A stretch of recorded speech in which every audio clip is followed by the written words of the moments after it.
430년 동안 긴 세월 애굽에서 종살이하던 자기 민족을 해방시켜서 약속의 땅 가나안을 향해서 크고 두려운 광야길을 이끌어오던 일대 지도자 모세가 가나안 약속의 땅이 눈앞에 보이는 요단강 건너편에 느보산이라는 산으로 하나님의 부름을 받고 올라갔더니 하나님이 충격적인 선언을 하시는 거예요. 모세야, 너 40년 동안 이 백성을 잘 이끌어왔지만 이제 약속의 땅이 내 눈앞에 보이지만 미안하다, 너는 여기서 인생을 접어야 되겠다. 아직 시력이 쇠하지 않았고 기력도 쇠하지 않았는데 갑자기 죽어야 한다는 거예요. 얼마나 억울하고 답답해요. 우리 같으면 하나님 앞에 시험들만 해요. 그런데 이 모세가 순종합니다. 백성들을 모아놓고 마지막 유언 설교 3편을 통해서 백성들과 후손들을 축복합니다. 이것이 신명기고요. 신명기 내용은 한마디로 죽어가면서도 축복하고 떠나는 모세의 유언적 설교 내용이에요.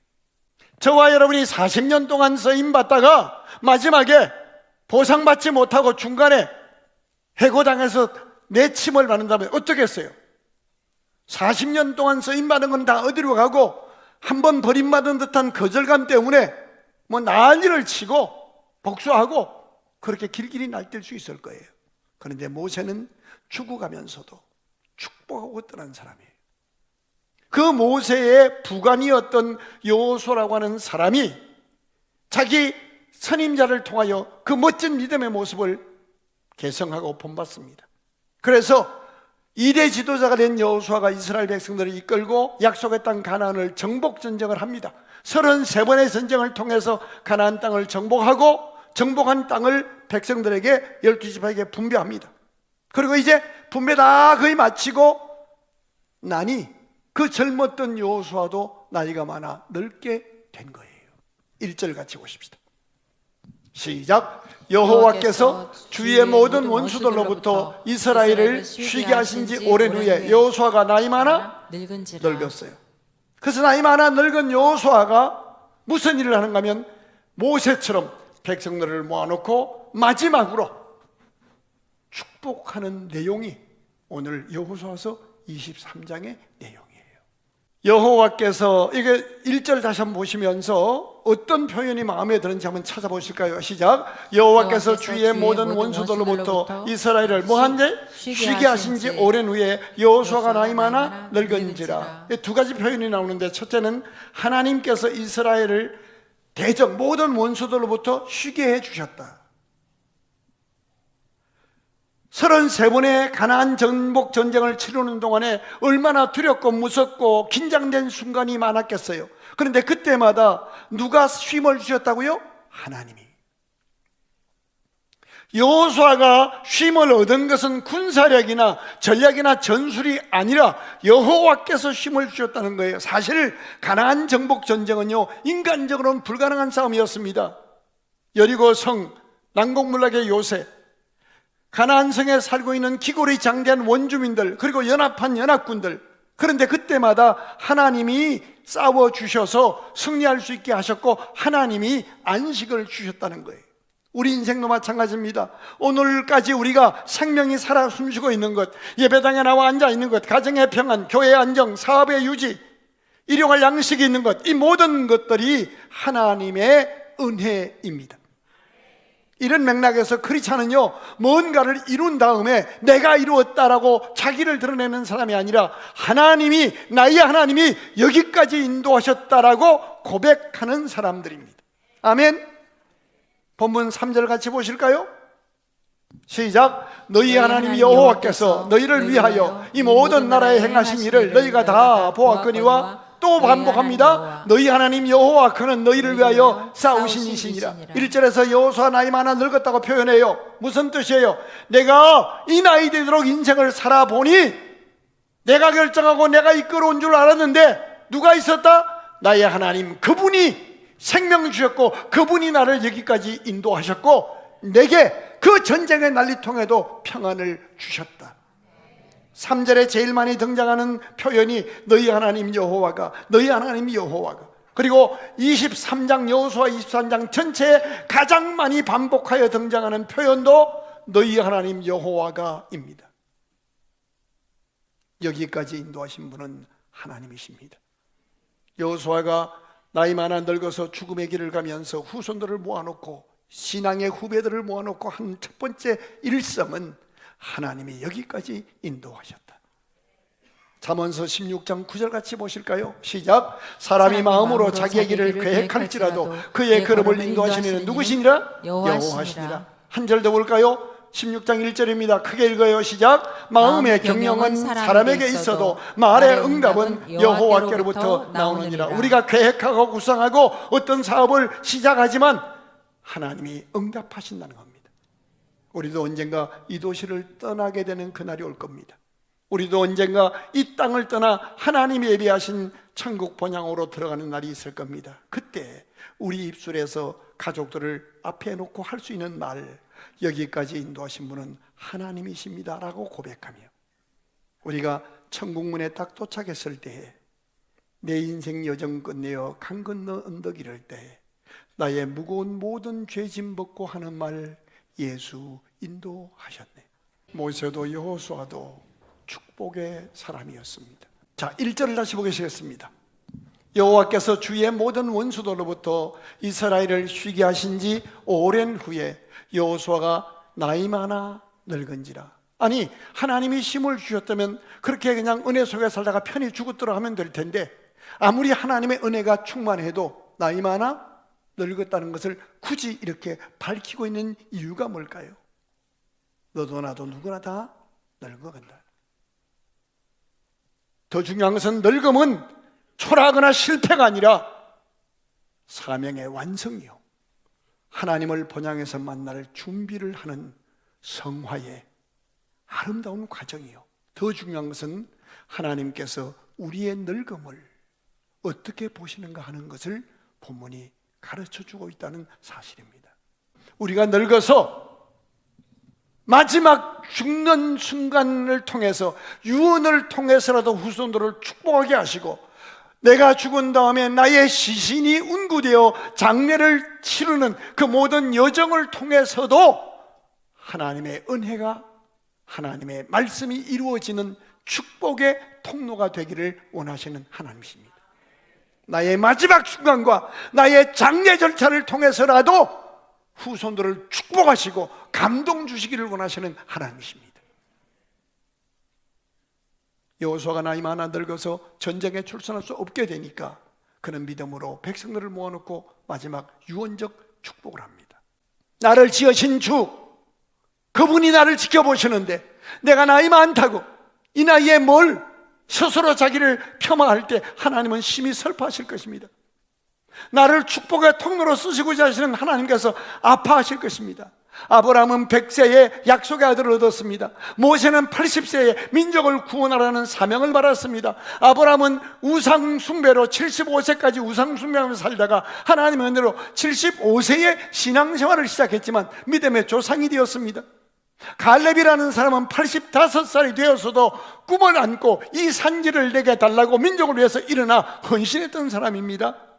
사도 요한은 90이 넘은 나이에도 인류 역사의 마지막 때에 되어질 일을 전수받아 요한계시록을 쓰는 그런 영적인 유산을 남겼습니다. 나이가 들어가는 것은 끝이 아닙니다. 오히려 인격과 신앙의 깊이가 더해지는 시간입니다.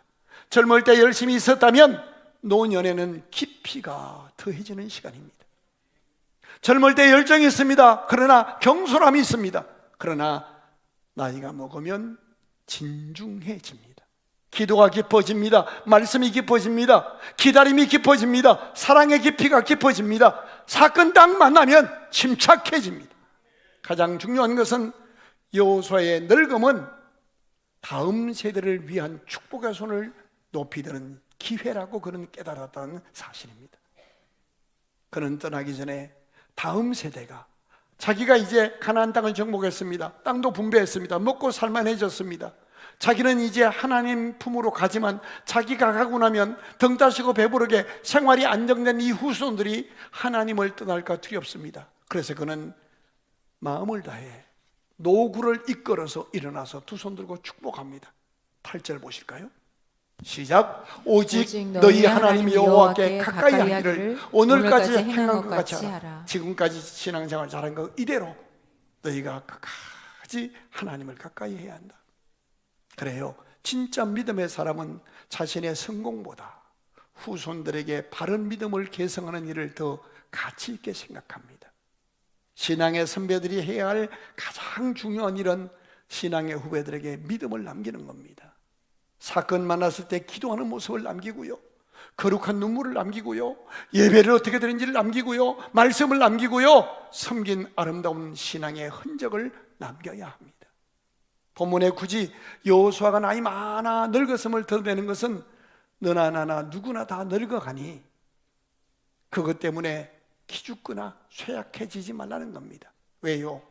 여호수아의 생애를 통해서 하나님은 젊은 날만 여호수아를 쓴 것이 아니라 마지막 순간까지 그를 끝까지 붙잡고 축복의 통로로 쓰시는 하나님을 보여주고 계신 겁니다. 세상의 온갖 부귀영화를 다 누려보았던 솔로몬 왕이 이렇게 고백합니다. 잠언서 16장 31절 같이 읽겠습니다. 시작. 백발은 영화의 면류가 아니라 공의로운 길에서 얻으리라.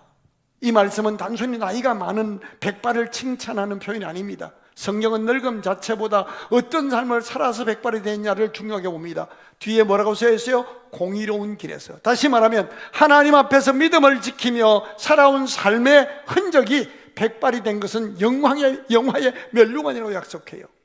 백발은요, 세월의 흔적입니다. 백발은 하루아침에 생긴 것이 아니에요. 수많은 시간, 눈물, 기도, 인내, 억울함, 답답함 다 겪어가면서도 믿음을 지키고 자기 자리를 지킨 면류관을 말합니다. 레위기 19장 32절을 읽겠습니다. 시작. 너는 센 머리 앞에서 일어서고 노인의 얼굴을 뭐하며? 공경하며 내 하나님을 경외하라. 나는 여호와이니. 하나님을 섬기는 것, 교회 잘 섬기는 것보다 먼저 머리가 하얗게 센 어른들 만나면 그 앞에 일어서라는 거예요. 노인의 얼굴을 보면서 공경하라는 거예요. 여러분, 너는 센 머리 앞에 일어서고 노인의 얼굴을 공경하며, 하나님은 신앙의 선배들을 귀히 여기라고 말씀하십니다. 왜냐하면 그분들의 삶은 세월 속에 증명된 믿음이 있기 때문입니다. 세상은 젊음을 가치 있게 여기지만 성경은 거룩하게 늙어가는 노년의 삶을 아름답다라고 선언합니다. 믿음 안에서의 노년은 쇠퇴가 아닙니다. 완성되어가는 과정입니다. 중요한 것은 공의로운 길입니다. 단순히 나이 많이 먹었다고 멸류관이라고 하지 않아요. 공의로운 길에서 얻으리라. 하나님을 경외하며 말씀 붙들고 끝까지 믿음을 지킨, 자기 자리를 지킨 삶이어야 멸류관이 있다는 겁니다. 하나님은 믿음으로 살아온 우리의 지난 세월을 귀하게 보십니다. 젊은 세대들은 선대의 그리고 선배의 신앙의 흔적과 발자취를 귀히 여기며 존중해야 합니다. 왜냐하면 오늘 우리의 신앙이 그 믿음의 선배들의 눈물 위에 세워져 있기 때문입니다. 2절 같이 보십시다. 2절입니다. 시작. 여호수아가 온 이스라엘 곧 그들의 장로들과 수령들과 재판장들과 관리들을 불러다가 그들에게 이르되 나는 나이가 많아 늙었도다. 나 이제 내가 이 나이가 되도록 살아보니 하고 나서 3절에 무슨 단어를 집중하고 있나요? 너희 하나님 여호와께서, 그리고 노란 글씨에 보면 또 너희 하나님 여호와께서 너희와 함께 하시고 너희를 위해 싸우셨다라고 말씀하셔요.